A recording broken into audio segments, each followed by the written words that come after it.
강펀치 강영석 변호사 나오셨습니다. 네, 안녕하세요. 강용석입니다. 네, 신규진 교수 나오셨습니다. 안녕하세요. 심규진입니다.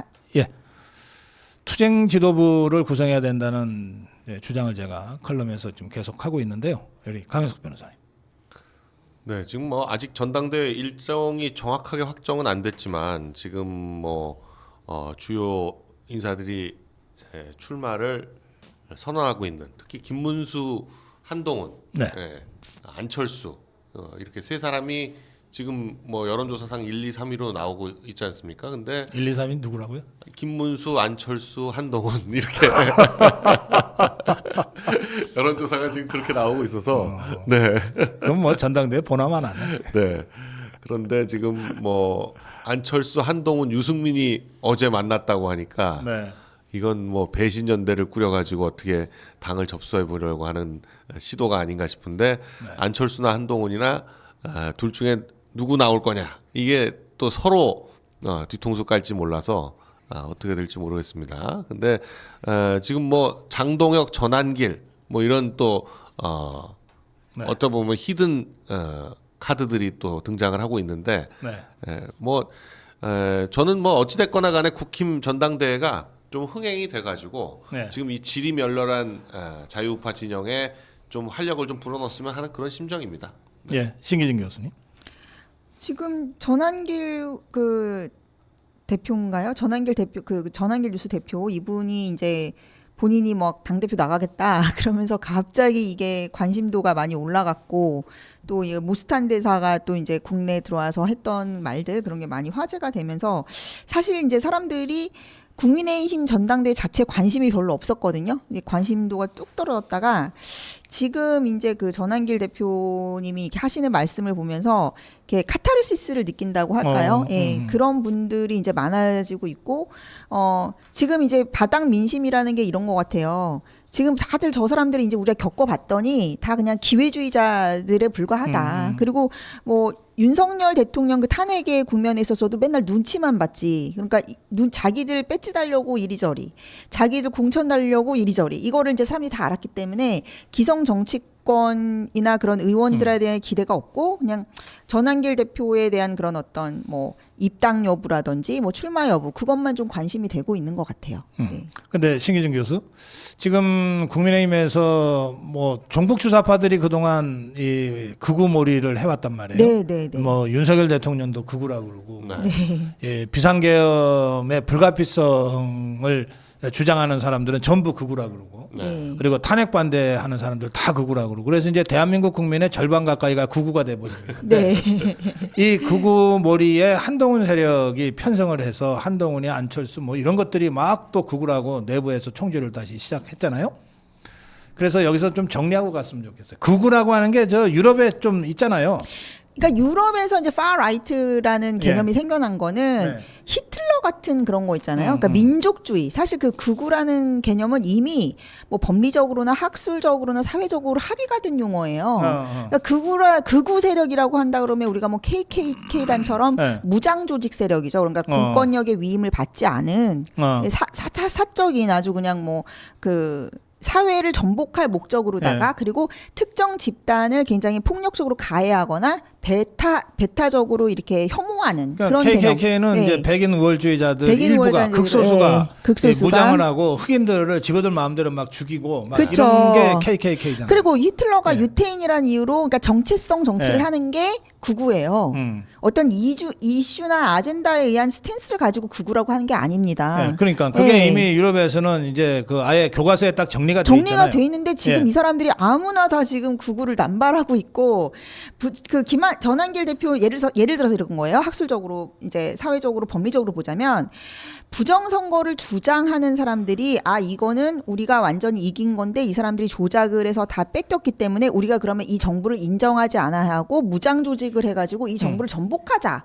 그러면 그게 극우가 되는 거죠. 근데 지금 말하는 것들은 여러 가지 증거들이 있잖아요. 뭐 이상한 투표지가 나오고 선거 관리 절차가 제대로 돼 있지 않고, 또 선거 전에 그 민경욱 의원님인가요? 그분이 이제 하는 재판 절차에 있어서 많은 오류들이 있고 그런 것에 대해서 문제 제기라는 것은 민주주의에 있어서 가장 중요한 감시 체계가 살아있다라는 건데 문제를 제기하는 사람들을 구구라고 한다? 이거는 그야말로 파시즘이죠. 그들이 생각하는 파시즘이고 지금 한동훈이나 이런 윤희숙 같은 사람들이 말하는 구구의 정의가 명확치가 않아요. 그러면은 이게 어떤 사람을 명확하게 얘기하는지도 정의를 제대로 안 한 상황에서 이렇게 엄청 인격살인에 가까운 구구라는 말을 자기들이 랜덤하게 누구한테 갖다 붙인다? 그거는 범죄 행위에 가깝다라고 저는 생각합니다.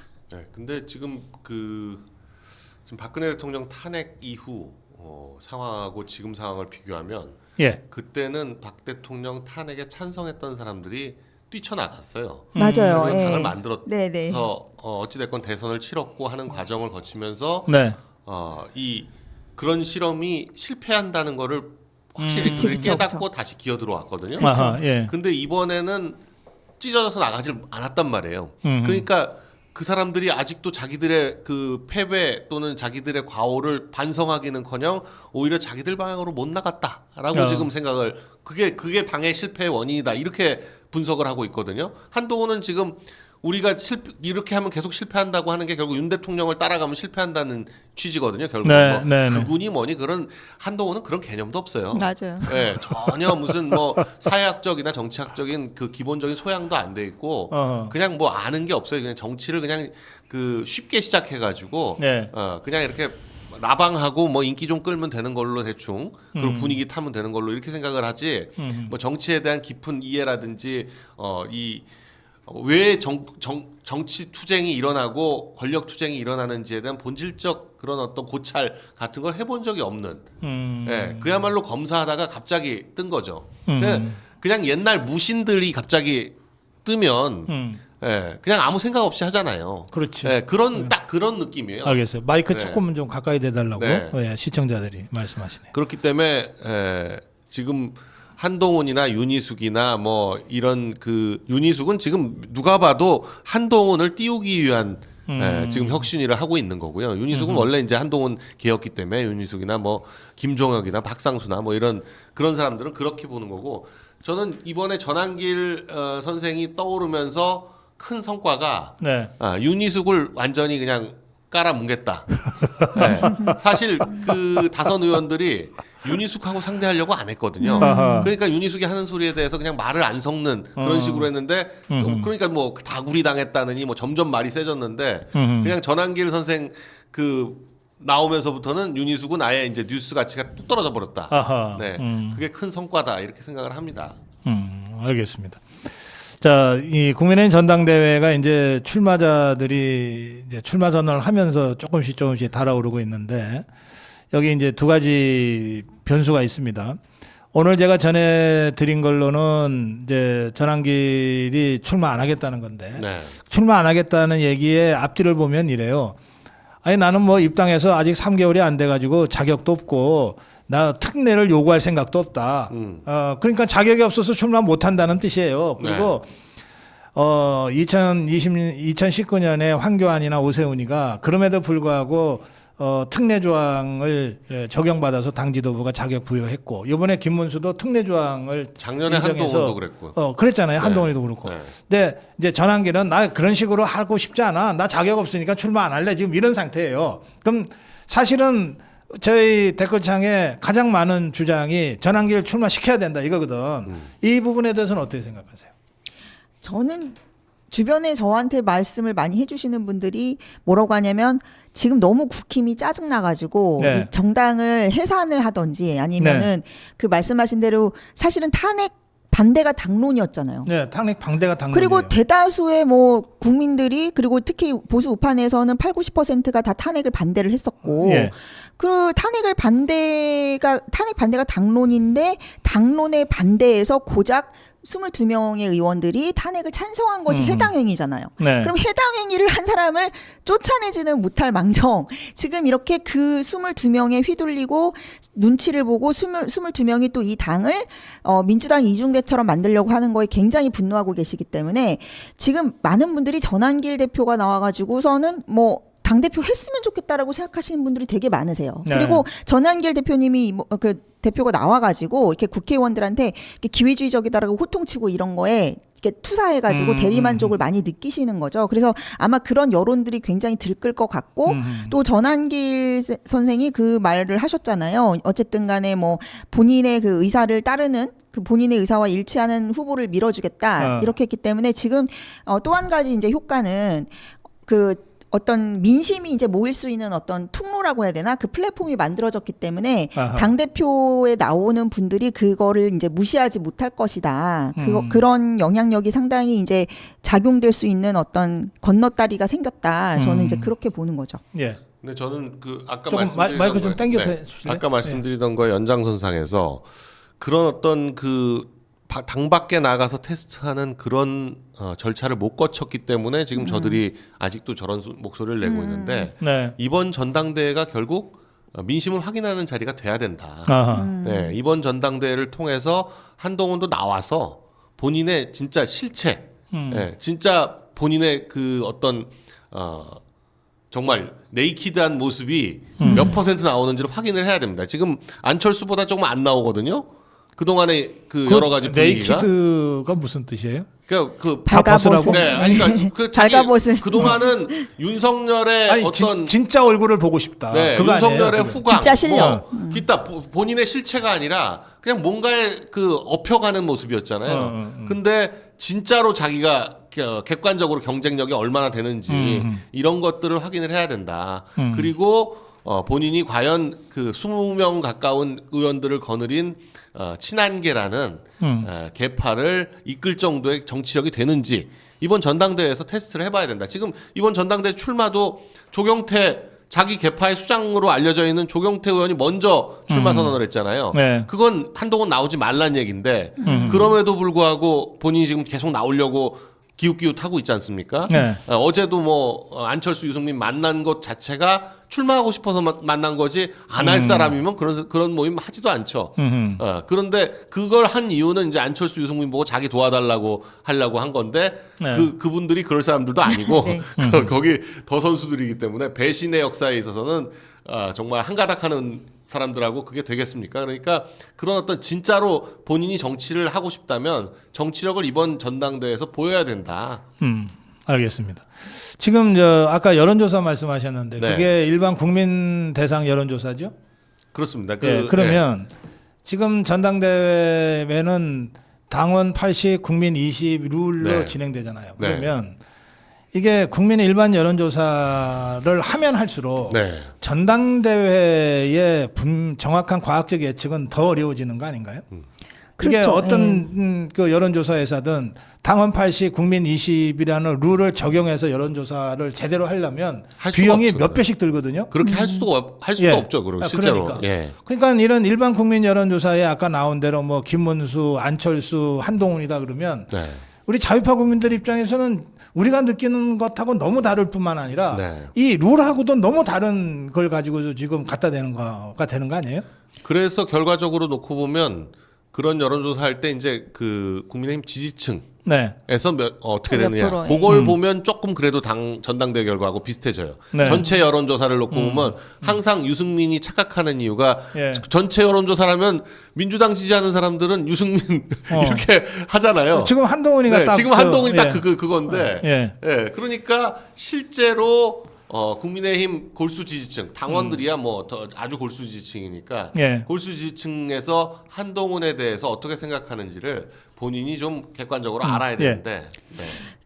제가 어쨌든 여론조사나 이런 그 데이터 컬렉션의 전문가다 보니까 네. 제가 스스로 연구를 위해서 이제 많은 조사를 하기도 하고 웹조사도 하고 뭐 여론조사 추이도 다 보면은 결국엔 7대 3이거든요. 이 당원들의 그 의견은 뭐냐면 그 고정이 딱 돼 있는데 70은 어쨌든 정통 보수들 그리고 30%는 분탕 보수들 이렇게 보시면 됩니다. 그러니까 분탕 보수가 30이나 돼요. 예, 그래서 사실은 유승민, 뭐 안철수, 뭐 한동훈 그런 게 보면은 이준석 등등 그런 계열 있잖아요. 그거 다 합쳐도 30밖에 그 사람들은 항상 그 파일을 갖고 논아 먹는 건데 예를 들면 근데 저번에 그 자기 거를 착각하는 거예요. 그러니까 제가 이번에도 보니까 데이터를 뽑아 보니까 이준석이 이번에 꽤 높게 나왔잖아요. 8점 몇 프로. 그게 사실은 이준석의 그 고정 배타적인 이준석 지지가 아니라 거기에 이제 한동훈이든 뭐 유승민이든 아니면 안철수든 그냥 김문수 뽑기 싫어 하는 사람들이 섞여 들어가는 건데 이 사람들이 자꾸 내가 30을 가지고 있다라고 생각을 하는 거예요. 그리고 이제 그 저번에 보면은 김문수 후보랑 그때 한동훈이랑 해가지고 6대4 정도가 나왔잖아요. 그게 네. 역선택의 영향으로 7대3이 약간 6대4로 이렇게 희석되는 그 정도인 겁니다. 네. 그래요. 알겠습니다. 자, 이 전한길이 출마를 하고 한동훈이도 출마하고 아까 저 윤상현 의원은 넷이서 끝장 토론이라도 한번 해보자고 했는데 뭐 토론에 응할 것 같지는 않고 저것들이 그러면 전당대회로 나오면 그게 토론하는 거랑 똑같은 거니까. 네. 네. 예? 그거 다 저 좀 이렇게 좀 치장 좀 하지 말고 그냥 네, 맨 네. 얼굴로 하자. 맨 얼굴로 네이키드하게 붙어보자 이거 아니에요. 네. 그러면 전한길도 나오게 하고 뭐 장동혁이도 나오고 싶으면 나오라 그러고 다 나와라. 네. 근데 여기에 이를테면은 여론의 지지가 상당히 있는데 전한길이가 뭐 책임당원 입당 늦게 했다고 해서 자격이 없다 이런 식으로 이게 잘라내는 거는 형식 논리를 가지고서 그쵸. 실제로 치는 거 아니에요. 실제로 두려운 거죠. 두려우니까 그 자기들의 어떤 존재감이나 자기들의 논리가 무너질 것 같으니까 애써서 그렇게 카르텔을 만들어 가지고 별로 친하지도 않고 서로 이렇게 등칠 생각만 하는 사람들끼리 만나 갖고 카르텔을 해서 전환기를 막자로 한 거예요. 자기들의 존재감이 녹아 없어질 것 같으니까. 네. 근데 말씀하신 대로 자신 있으면 다 나와 가지고 정말 자기들이 구구를 처단하고 싶다. 그러면은 나와서 전환기 선생님까지 불러서 당당하게 왜 구군지를 밝혀야 되지 않겠습니까? 예, 그리고 국민들한테 호소를 해야죠. 보세요. 이런 논리가 되게 말이 안 되니까 자기들이 증명해서 해야 되는데 지금 보면은 이 사람들이 보면 무서우니까 이렇게 대놓고 맞서가지고 당당하게 설득시키거나 논리로 공박을 못하고 이런 식의 인신공격, 저열한 인신공격을 밑도 끝도 없이 하면서 윤석열 대통령을 지지하거나 입에 올리면 너는 구구가 되는 거야. 이런 식의 아이덴티티 정치를 하고 있는 거죠. 그래요. 여기 전환기 출마 안 한다는데 왜 자꾸 전환기냐 그러는데 출마 안 한다고 하는 거 맥락이 내가 뭐가 아쉬워서 특례 조항 적용해 달라고 내가 뭐 얘기해서 출마하겠냐 나 그런 것까지는 안 하겠다 뭐 내가 자격 없다고 하니까 나 출마 안 하는 대신에 이런 조건 윤석열과 함께 하겠다는 공약을 하는 후보 밀겠다 뭐 이렇게 얘기한 거예요. 그래서 이거는 전례도 있고 그러니까 또 사실은 정치는 늘 국민 여론에 의해서 아침 다르고 저녁 다른 거잖아요. 압도적인 다수가 책임당원이나 우리 자유파의 압도적 다수가 전환기 출마를 계속 요구하면 당에서 조치를 취해야죠. 그리고 전환기도 생각을 바꿔야 되고 자 그건 그렇고 여기 댓글창에 장동혁에 대한 논란이 좀 있어요. 장동혁 지지하는 분들도 계시고 장동혁이도 한동훈 똘만이었는데 지금 그 실체를 왜 모르냐 뭐 이런 비판 글도 계신데 장동혁에 대해서는 어떻게 생각하세요? 그래서 장동혁 의원은 이제 이런 거죠. 뭐 그 다른 사람들에 비해서 신선하다. 그런 느낌으로 지금 받아들이는 거죠. 이번 전당대회가 그냥 김문수, 한동훈, 안철수 나와가지고 붙어서 하면 그냥 지난 대선 후보 경선하고 똑같아지잖아요. 누군가 새 사람이 하나 껴야 판이 좀 달라지니까 나경원 빠지고 장동혁 들어가는 게 그나마 좀 다른 모습을 보일 거다. 근데 진짜 달라 보이려면 전환길이 들어와서 해야 흥행도 되고 아니 그리고 전환길은 그 저희가 다 같이 뭐 연설하는 걸 많이 들어봤지만 예. 기존 정치인들하고는 굉장히 다른 문법을 쓰거든요. 그렇죠, 다르죠. 네, 예. 그렇기 때문에 들을만합니다. 재밌어요. 어허. 그러니까 맞아요. 이게 전당대회 연설 과정이 사실 전당대회에서 전당대회도 그렇고 그 전에 이제 뭐 지역 순회를 해도 그렇고 유세를 해도 그렇고 유세하는 거 유세장 그림만 나오지 후보 연설은 관심들이 아하, 없잖아요. 예. 다 똑같으니까. 네네. 근데 전한길 선생 말은 좀 들을만 하거든요. 재밌어서. 그래요. 확실히 일타 강사 괜히 한 게 아닌 것 같아요. 예. 그 장동혁 질문했는데 또 전환길로 갔네. 아니 그러니까 장동혁은 전한길이 나오면 장동혁을 바로 대체할 가능성이 높다. 알겠어요. 네. 예. 저는 장동혁 바람이라고 해야 되나 기대감이 높아지는 건 세 가지라고 보는데요. 일단 김문수 후보님에 대한 실망감, 지지층들 실망감, 그리고 이제 좀 신선하지 않다. 또 나오는 거는 사실 뭐 한동훈이 했던 거 옛날에 이재명이 했던 거랑 비슷하니까 명분도 없고 그런 면에서 이제 장동혁 쪽으로 옮겨가는 게 있는 것 같고 두 번째는 지금 유일하게 지지층들의 의사를 반영하는 메시지를 내고 있는 분이시다. 왜냐하면 어찌됐건 간에 뭐 본인은 뭐 극우 프레임과 싸우겠다. 그리고 탄핵 반대했던 국민들과 함께 싸우겠다. 이런 메시지를 냈는데 그렇게 선명성을 보여주는 사람이 아무도 없거든요. 그거에 대해서 이제 어쨌든 위로를 받는다는 분들이 계시고요. 그리고 세 번째로는 그래도 한동훈은 막아야 된다. 예, 그러니까 장동혁 의원이 뭐 여러 가지 논란은 있지만 어쨌든 지금은 반한 스탠스를 가지고 있는 사람이고 그 중에선 좀 어리고 예, 그러다 보니까 또 확실한 각을 세우고 있기 때문에 그거에 대한 기대가 모아진다고 생각합니다. 알겠습니다. 자, 마지막 주제 모스탄 얘기 잠깐이라도 좀 말씀 좀 들었으면 좋겠어요. 이제 모스탄에 대한 그 미국 내에서의 그 포지션 평판에 대해서 좌파들이 하도 그냥 저 정체불명의 듣도 보도 못한 막 이런 식으로 이제 공격을 해대서 모스탄이 진짜로 어떤 사람이고 어느 정도 미국 특히 트럼프 정부에서 어떤 역할을 할 수 있는지에 대해서는 좀 객관적으로 설명을 좀 해주시면 좋겠네요. 글쎄 뭐 정체불명이라고 처음에 그러다가 네. 모스탄 대사의 실체를 알면 알수록 정체불명일 수가 없고 예. 또 그러고 본인이 어찌됐거나 트럼프 대통령과 뭐 친하고 친해 보이고 뭐 이런 거는 뭐 그냥 화면에서 드러나잖아요. 예, 아니 뭐 CPEC 이런 데서 예. 고든창 모스탄을 놓고 그냥 자기 동아시아 정책은 이 사람들이 나의 가장 뭐 주된 어드바이저다. 내가 잘하고 있냐? 뭐 물어보고 그럼 뭐 그렇다고 하고 그런 정도인데 지금 참 희한하게 탄과 창 이렇게 됐는데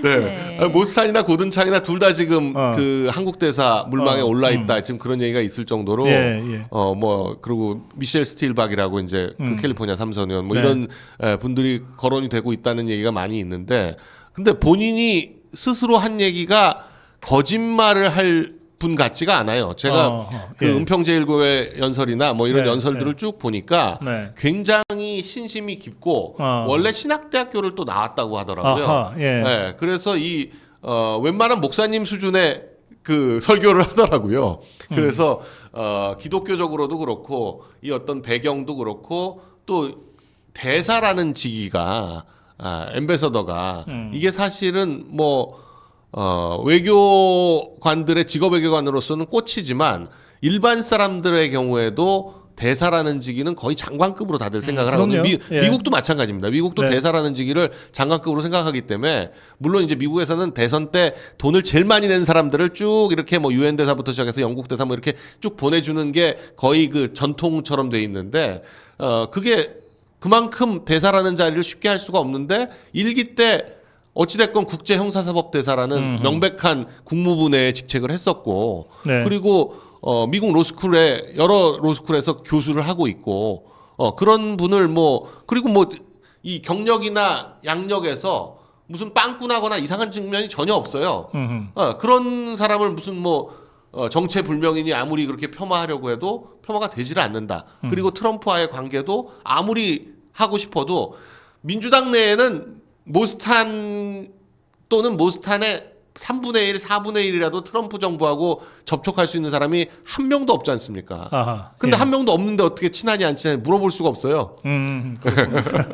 예. 저는 이제 그 김동화 의원인가요? 네. 이분이 처음에는 뭐 듣보잡 막 이런 식으로 모욕적인 걸 했다가 금세 꼬리를 내린 게 이 지금 뭐 그 강용석 변호사님께서 그 모스탄과 뭐 트럼프의 관계에는 좀 분석을 해주신 것 같고 저는 이 모스탄 존재의 어떤 정치적 효과에 대해서 분석을 해보자면은 예.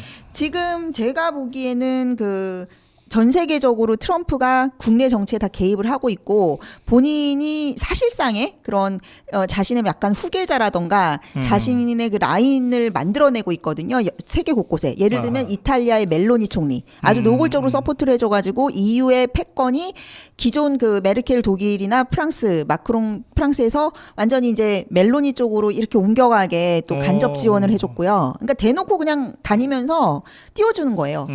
그리고 뭐 나일즈 페라지 같이 브렉시트 했던 그런 정치인을 또 꼭 집어가지고 지지한다. 뭐 브라더 이런 식으로 띄워주고 이번에 폴란드 대선도 83년생 아주 되게 이미지가 좋거든요. 그런 우파 역사학자를 사실은 트럼프가 또 캐스팅하듯이 해가지고 딱 찍어서 지원을 해주니까 대권 주자를 만들었어요. 아주 아니 대통령을 만들어 버렸어요. 그러니까 그런 식으로 저는 보면은 뭐 여러분 많이 아시겠지만 지금 뭐 룰라와 그 보소나로의 그거에 내란 그 뭐죠? 그거 정치 보복에 있어서도 또 개입을 하고 있고 그래서 저는 모스탄이 사실상 정치적 효과로 봤을 때는 사람들이 모스탄 대사를 트럼프의 대리자처럼 지금 여기고 있고 그래서 윤석열 대통령 윤통 지지하던 그런 팬덤층이나 그 지지세가 이제 또 모스탄으로 이전이 되고 또 모스탄에서 또 트럼프로 이전되는 이런 효과 정치적 효과가 있다라는 거죠. 그러니까 사람들이 봤을 때는 아 우리가 지금 트럼프 진영에 지지를 받고 있다라는 그런 심리적 효과를 가지고 있고 왜 굳이 저 고든창도 있는데 모스탄이었을까? 그러면 모스탄 이분이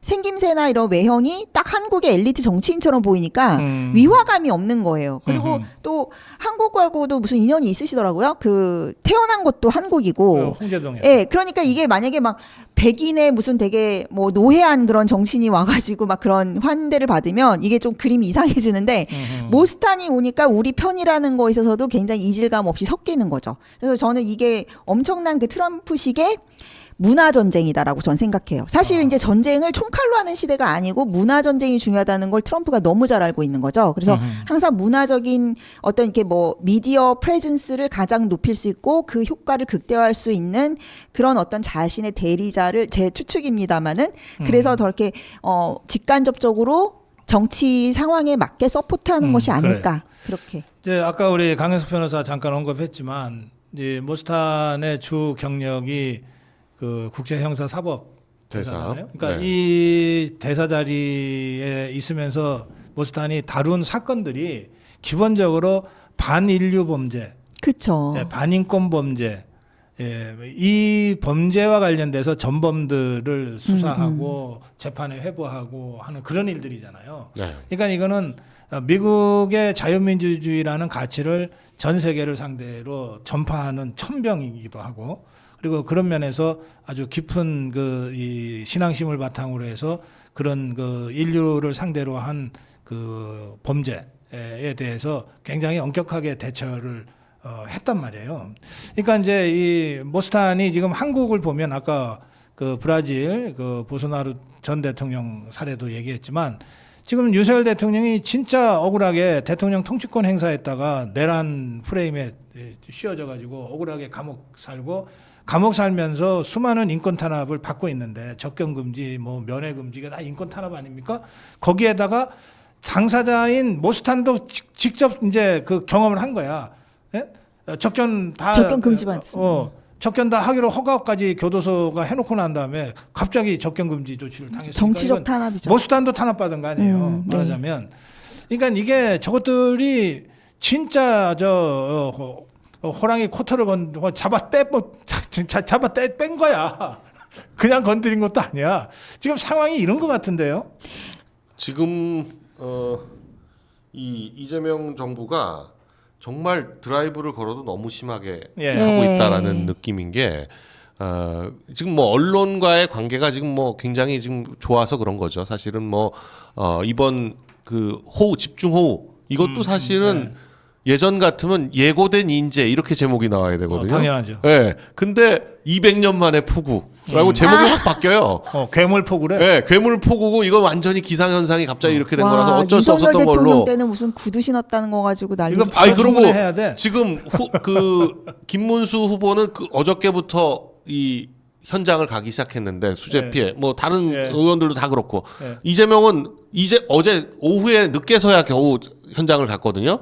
그 대통령이 왜 비 오는 현장에 당장 달려가지 않았냐고 예전 같으면 언론들이 난리를 쳐야 되는데 비 오기 시작하고 뭐 이미 사고 나고 다 끝나고 나서야 현장을 갔어요. 그런데도 단 한마디 그걸 지적하는 언론이 없고 지금 뭐 청문회 과정도 그렇고 청문회 과정도 그냥 수박 겉핥기로 하지 예전 그 윤석열 대통령 때 이 청문회하고는 비교가 안 되게 스무스하게 넘어가고 있거든요. 그러니까 지금 이 언론 환경이나 권력 환경이 지금 워낙 기울어 있어가지고 그런 거긴 하지만 이게 조금만 시간이 흐르면 이 특검도 지금 너무 그 오바에 오바를 거듭하고 있거든요. 저는 이게 이재명이 진짜 이거 의도한 건가 싶을 정도로 너무 세서 그 교회를 너무 많이 건드렸잖아요. 지금 뭐 아주 심각하죠. 네, 김장한 목사나 이영훈 목사 이런 분들은 교계에서 가장 그 거두급에 해당하는 분들인데 이런 분들 집을 압수수색하고 교회를 압수수색한다는 게 그 더군다나 또 본인이 없는데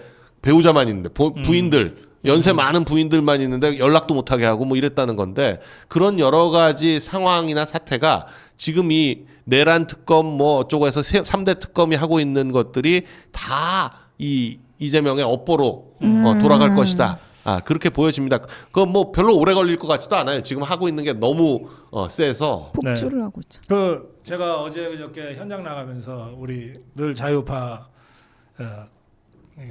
국민들의 말씀을 듣는데 한 달 전에는 다들 이거 박사님 5년을 어떻게 견디나요? 그랬어요. 네. 다들 5년을 어떻게 견디나요? 그랬거든. 그래서 제가 그때 문재인이 5년도 견뎠잖아요. 이러고 이제 근데 최근 2, 3일 사이에 바뀌었어요. 야, 저거 3년 만에 끝낼까요? 1년 만에 끝낼까요? 이러더라고요. 오래 못 갈 것 같다는 말이 이제 제가 아주 쭉 맞아요. 퍼지고 있죠. 예. 네, 그렇죠. 이게 네. 민심이에요. 이게 뭐 네. 누가 이걸 만들어서 뭐 전파를 할 수 있습니까? 이런 네. 말들은 네. 그냥 자연스럽게 나오는 거예요. 저것들 한 달 하는 거 보니까. 오늘 여기서 마무리할까요? 네. 마무리 한 말씀씩 듣겠습니다.